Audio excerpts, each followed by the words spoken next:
back to Bourbon Real Talk. I'm your host, Scott Minton. Today I'm sitting down with DJ Jazzy Jazznop. What up, yo? What up? So we have 2 more episodes we're going to do of the old Everyday Shelfer series to kind of close this bad boy out. Today we are going to talk about very old Barton and old Tub. So, Matt, which one of these are like the ones you typically go grab if you're going to go in and just grab something real quick and there's nothing else around? So I will tell you that people will look at the very old Barton bottle and kind of shy away from it because they're like, oh, there's a wannabe Weller looking bottle, right? It's the old school looking Weller bottle with the twist cap. The old squat bottles, yep. But don't bat an eye at it. I mean, it's still sitting at 100 proof. It's bottled in bond. It's been around for probably longer than you and I have been alive combined, and then a couple generations before that as well. The old Tub was kind of, from my understanding, it was a label that Beam brought back. They did away with it for a little bit, brought it back. They put it up bottled in bond. I think it's great. I think both of these are fantastic, and I don't want to influence your opinion right now. So I'm really curious what you think. So I'm diving in on this nose a little bit. Which one? Which one? I always start with the left to right, so we're going very old Barton first. So the nose on this bad boy is it's delicate. Now these aren't going to be as complex and as we're used to describing. Right. So very old Barton, if I remember correctly, it's one of their high rye mash bills. It's like 68, 20 something, and then like 12 or 14, whatever the number is. Yeah. I can't remember 100%, but I know it's got a higher rye content. So it's got some of those floral notes that you would typically get from a high rye. It's delicate, we'll put it that way. For 100 proof, it's really... You got the right thing on there. You've got Kentucky straight bourbon. It's not got a ton of nose to it. It's just kind of floral, a little bit of the rye, everything else. So we're going to cheers, and we made the sissiest cling ever. Our fingers hit, but the glasses didn't. So sometimes you get mad when I make too much noise like that. That is very true. So... We can't really bottle pop that one. No, there's literally no corks today. They're all twist caps. Actually, the old Tub does have a cork, but yeah, the rest of them are twists. But I tell you what, to me, this is it. It's a good old fashioned pour, right? It's something you can get. What's the price point on these bad boys? It's been forever since I bought one. Honestly, sub 15 bucks. Sub $15. Oh, is it sub 15? Yeah. So it's like $12, $13, $14. So. Yeah.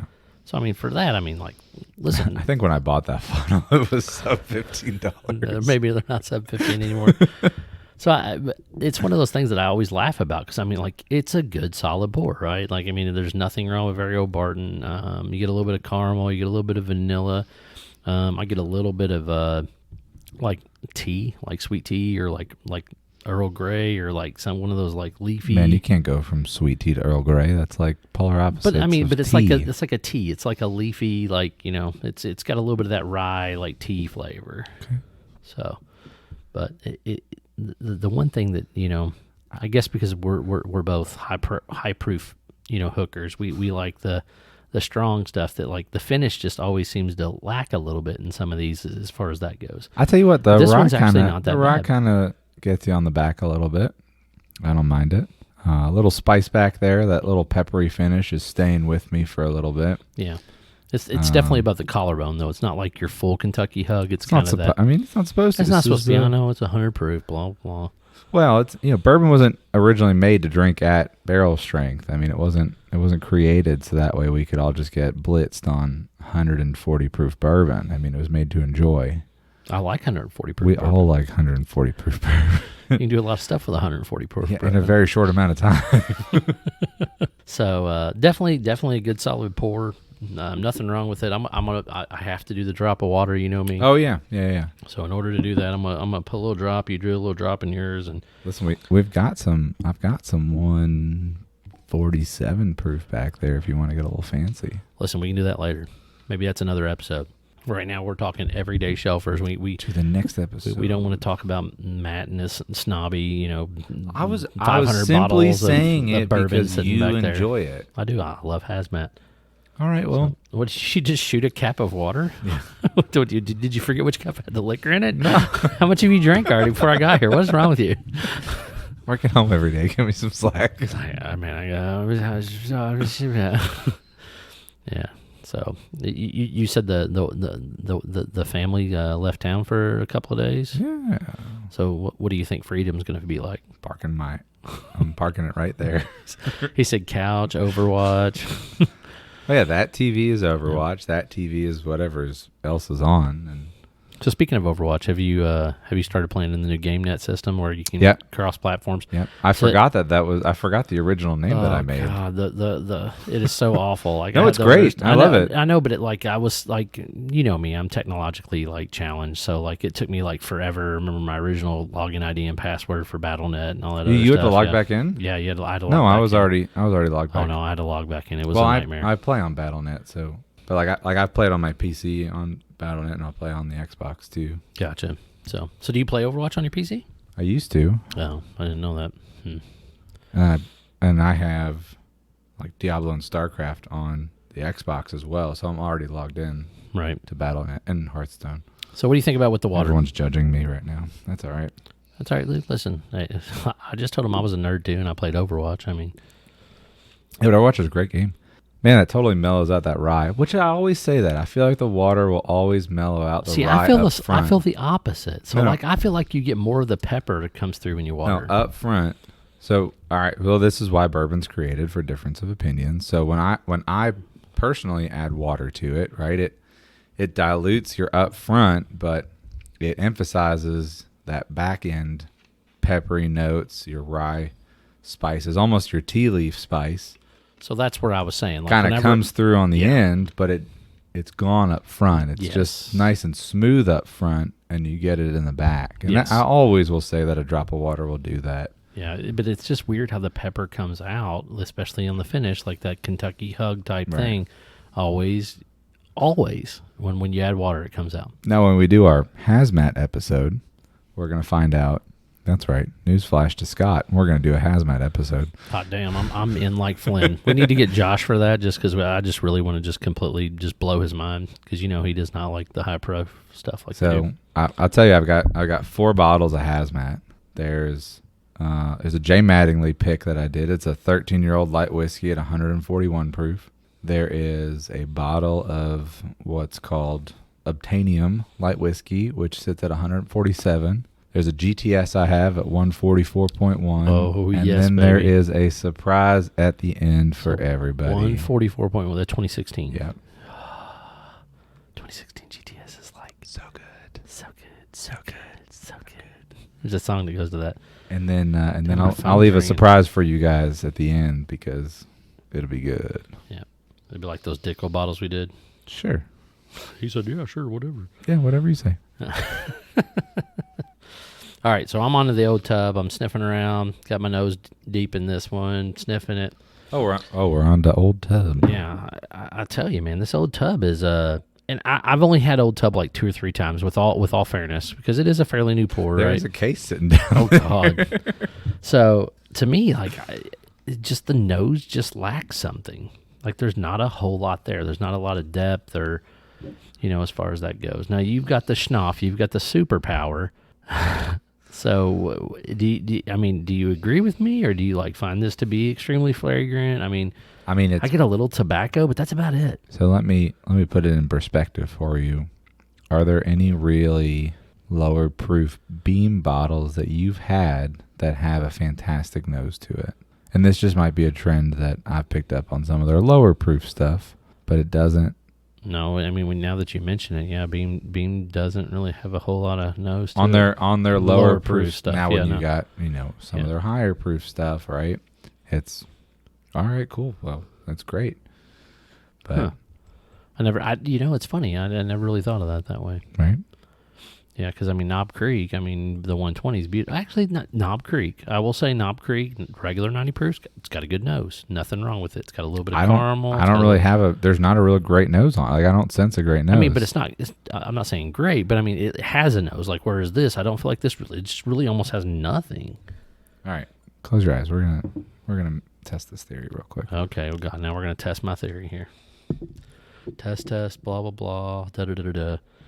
He could have done this on another episode when we weren't trying to keep this thing under 20 minutes, but, that's the way Matt rolls. Oh, goodness.